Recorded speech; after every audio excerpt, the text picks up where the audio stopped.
Hey students, Assalamu alaikum. You are welcome to SEF Short Clips. Today I will discuss an interesting topic on illusion. So let me get started.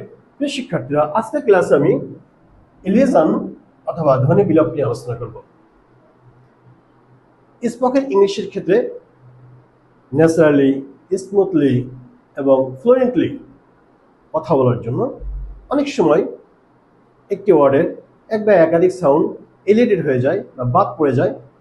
এই বাদ পড়া সাউন্ডগুলোকে বলা হয় এলিজন। তো লক্ষ্য করো, এখানে আমি লিখেছি টি অথবা ডি প্লাস কনসোনেন্ট। এর অর্থ হচ্ছে কোনো ওয়ার্ডের শেষে যদি টি অথবা ডি থাকে এবং তার পরবর্তী ওয়ার্ডের প্রথমে যদি কনসোনেন্ট লেটার থাকে, তাহলে কথা বলার সময়, স্পোকেনের সময় টি এবং ডি বাদ পড়ে যায়। যেমন নেক্সট ডে, আমরা দ্রুত বলার সময় বলবো নেক্সট ডে।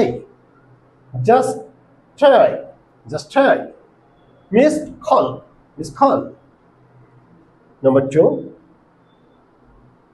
কোনো ওয়ার্ডের শেষে এবং পরবর্তী ওয়ার্ডের প্রথমে যদি একই ধরনের কনসোনেন্ট লেটার থাকে, তখন আমরা একটি কনসোনেন্ট লেটারকে বাদ দিয়ে দ্রুত উচ্চারণ করার চেষ্টা করি। যেমন good day, big girl. Roll number 3-তে দেখো, ওয়ার্ডের ভিতরে অনেক সময় আহ অথবা এইস, এই দুটি সাউন্ড থাকে। তা আহ সাউন্ড হলো শোয়া সাউন্ড। এক্ষেত্রে অবশ্যই আমরা এই সাউন্ডটাকে ইলিডেট করে দিব। আবার এই সাউন্ডটাও যদি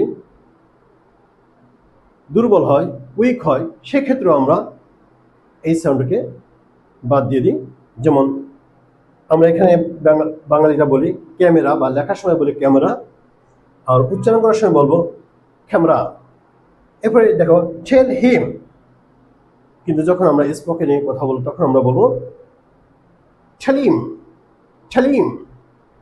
প্রিয় শিক্ষার্থীরা, আশা করি বুঝতে পেরেছেন। আরেকটা জিনিস মনে রাখবে, এলিজন কখনো লিখিত রূপ হয় না, এটা স্পোকেনের সময় ব্যবহৃত হয়। Okay, have a nice time, all the best.